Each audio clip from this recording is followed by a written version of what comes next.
Hello and welcome to the Monroe Method Clancast. I am Jason Monroe. This is episode 129. Right, this will be a quick one because I had to do stuff before I got to this point in the woods, so I've got like 15-20 minutes. But before I do that, if this is your first time listening, if you've not heard me ask this before, if you've not done this before, could you just back out to the podcast page, find the bit where you can leave a rating where it says rate this show or give it however many stars, and just drop a rating on it.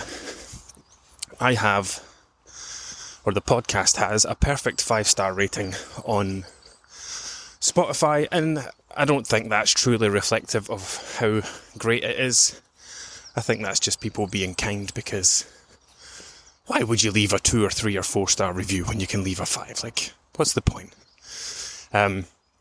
So yeah, I say this every time. I don't know what it does. Maybe one day it'll get me into some sort of ranking system. Maybe one day it'll push me into some sort of chart. Maybe it'll help the podcast get discovered more. We're on episode 129, not 139. We're on episode 129. I try to release one a week. I have done that, I think, since it started. So we've been going for nearly 3 years. Maybe one day I'll be famous. Who knows? Anyway, drop a little rating. It takes you seconds. Hopefully you've done it by now. What we're going to talk about today. What are we going to talk about today? I forgot what the topic was when I pressed this button. I was going to talk about boredom. I was literally walking along thinking about how often I clean my car. And I was thinking that people must drive past and think that I really love my car, or that I think I'm driving some sort of special car that needs to look pristine all the time. It's not. It's a Hyundai Tucson. It is just a car. And it's not that I love cleaning my car. It's simply that I like having something to do. I do like cleaning my car, sorry. It is that I enjoy cleaning the car. Nothing to do with I think I should be driving around in something that looks shiny all the time. That doesn't bother me. It's not a Ferrari or a Lamborghini. But there was a time when I used to use food to fill gaps in my day.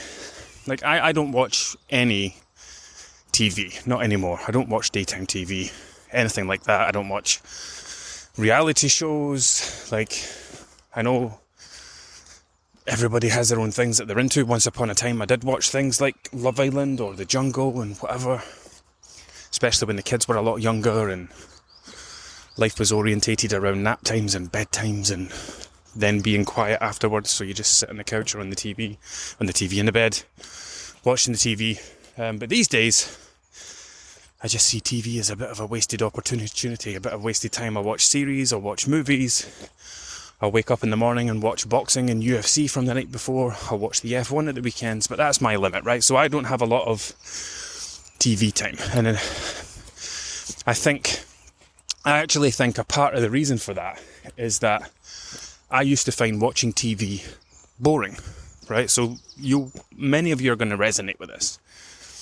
You've got nothing else to do, and the default thing that you have done for years, after you've made dinner, after the washing up's done, or after the kid's in bed, is sit down and watch the TV. And initially you get a little excited about it because this is, your time, me time. Oh, I'm finally getting a chance to sit down after such a busy day. And you flick on the TV, you find something to watch after scrolling for ages. And immediately you open your phone and then you start scrolling your phone. You're watching, the TV's on. You're now watching videos on TikToks, you're watching video on Instagram, you're scrolling Facebook, seeing what everyone's up to.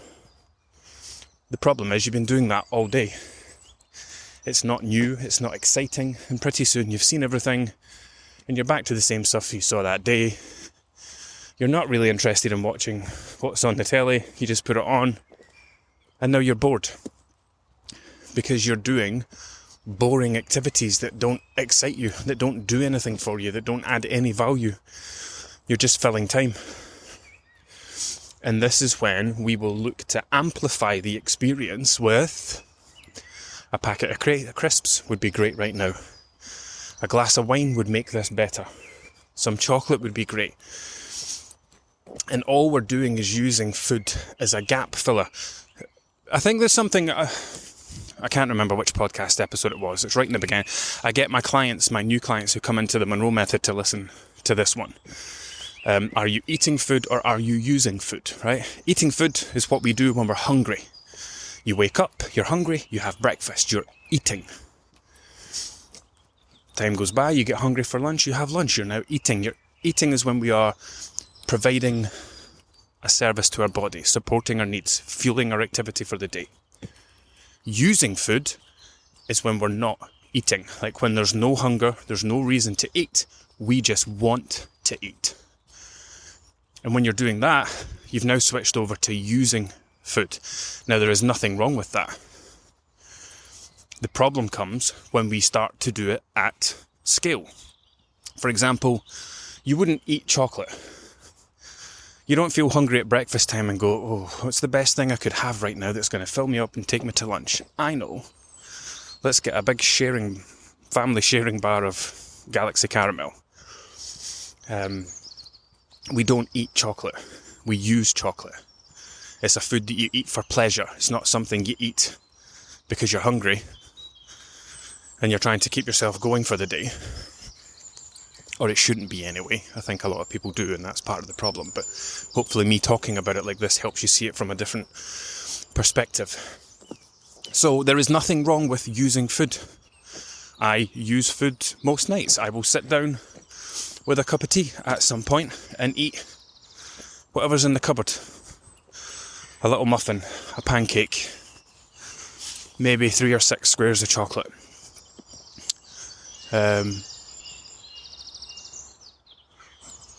That's a very unusual bird call, my goodness. So yeah, I get distracted by that. That sounds like a pig getting murdered. When I walk through the woods, I've got an app on my phone called BirdNet. So I know you can, because I've listened to these back a couple of times. I know you can hear all these birds. It must be lovely.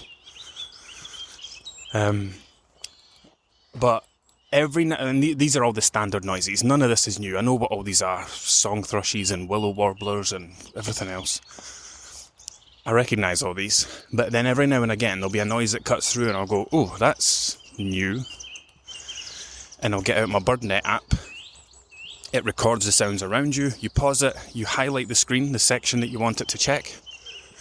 And it analyses it and tells you what it is. And I discovered a new bird last week. Anyway. One of my little hobbies, I suppose. So, yeah, I will use food, and then that's it. That's probably the only time I will use food in a day. Everything else, I'm eating out of need. I'm eating to support my body. Eating lunch because it's lunchtime and I'm hungry. Eating dinner because it's dinner time and I'm hungry. Having a mid-afternoon snack or a snack later on because I'm hungry.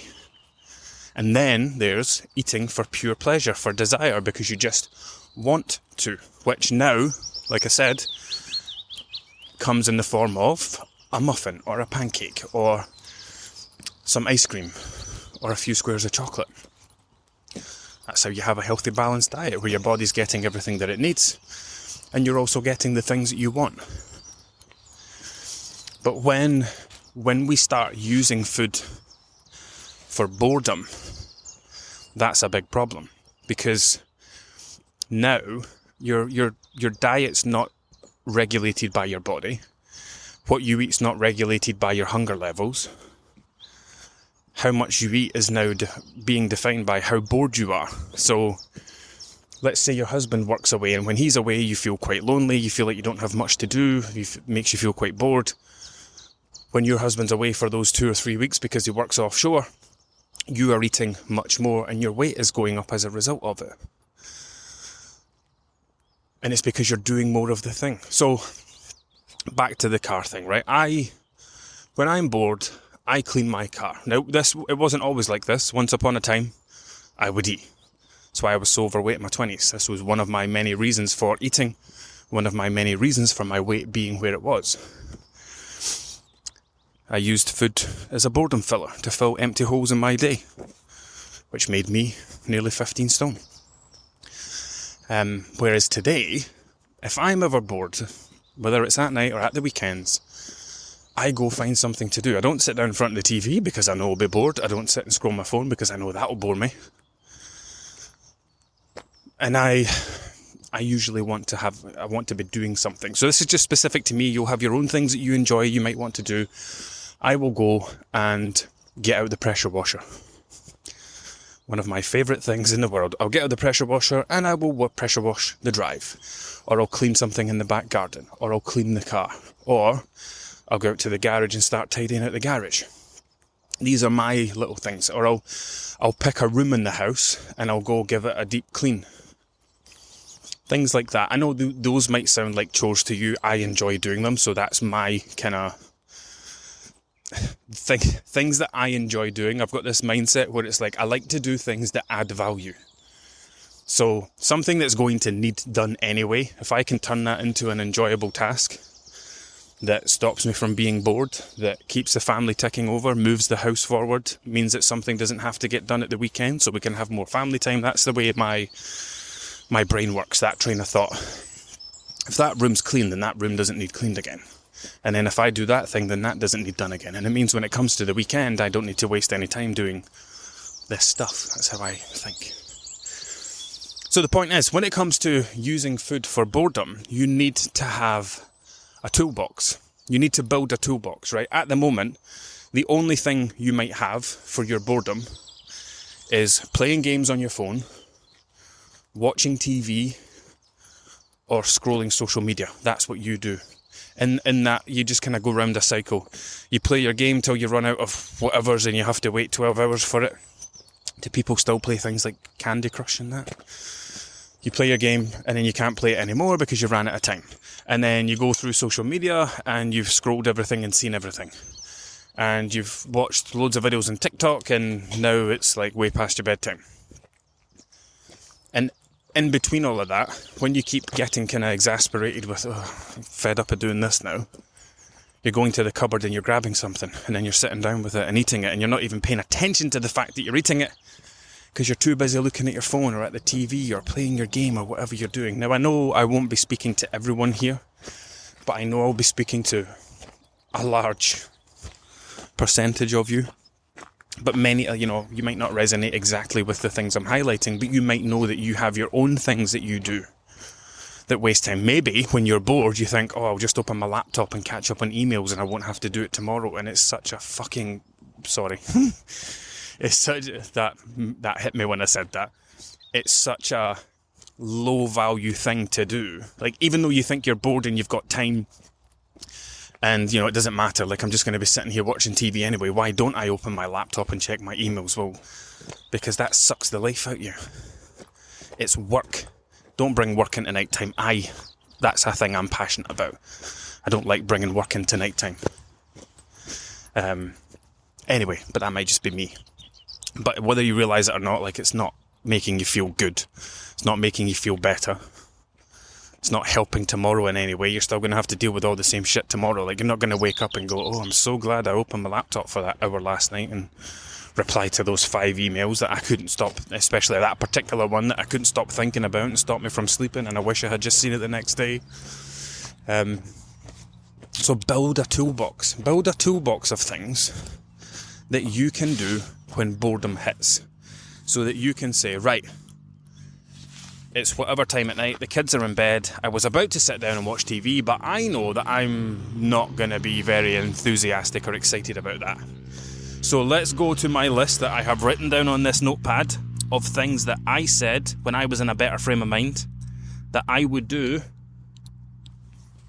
when I felt like this, or when I had this free time, or when I had this moment.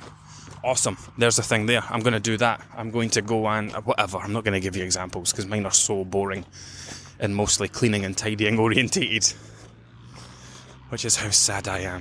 Welcome to the life of a 39-year-old dad. Anyway, I'm back at the main road now. I know that was short and brief, but yeah, build a toolbox of things. Otherwise, you're just going to always go to the default, right? This is why people struggle to lose weight. They don't change anything. They try to diet. their weight down, but they don't change the reasons their weight got to where it was in the first place. Build a toolbox of things that you can start working on. This is how you actually make meaningful, lasting change, not by trying to count calories or sins or points, but by actually looking at the reasons that you overeat, looking at the things that drive your overeating, and then looking for ways to replace those things. And if you are someone that uses food to cope with anything, doesn't matter if it's boredom, stress, your emotions, anything like that, have a toolbox, okay? Instead of going to the cupboard and getting a biscuit, I am going to go and do this. And just keep repeating it and reinforcing it until it sticks. Now, you're not going to do it all the time. You're not going to nail it every single time. But I think the important thing is that we're trying to reduce the frequency and the duration, right? So this is what I explain to clients. You know, if you have an issue around eating, you're not trying to go cold turkey. You're not trying to just stop it and never do it ever again. You're trying to reduce the frequency and the duration. So if you're doing something on a daily basis, we want to cut that down to like every second day. If you're doing something every Friday, Saturday, Sunday, we want to cut it down to every Saturday, Sunday, then every Saturday, then every second Saturday, then one Saturday a month. So we're never trying, improvements don't come from going from doing something to not doing it anymore. They come from small incremental improvements in the right direction. So we're reducing the frequency and the duration. So don't think that you're getting it wrong because you try to do it and you fail once. That's fine. I work with people who will be like, they'll go for 3 months without overeating and they'll have one night where they overeat and it's this big drama. Oh my God, I thought I'd solved this. I thought I didn't do this anymore. And it's like, listen, you were doing this every week. You've not done it for 3 months. This is a one-off. Next time you might not do it for 4 months and it will happen again. It's a positive thing. Don't view it negatively. You've made huge improvements. And it's the same with this. Yes, you'll have your toolbox. Yes, you'll have your little list of things to do. And yes, you're not going to stick to it all the time. But you'll stick to it most of the time. Remember, every habit that you have adds weight to your body, right? Alcohol could be responsible for 20 pounds of the weight you're carrying right now. Takeaways could be responsible for 10 pounds of the weight that you're carrying. Your scrolling habits could be responsible for 10 pounds of the weight that you're carrying. If you stop doing those things entirely, you lose all the weight that's attached to it. If you cut it down by half, you lose half of the weight attached to it. So you're still going to make improvements by reducing the scale at which you do things. So if you go from boredom eating every night to only doing it once a week, imagine the impact that's going to have. Anyway, enough from me. Until next time.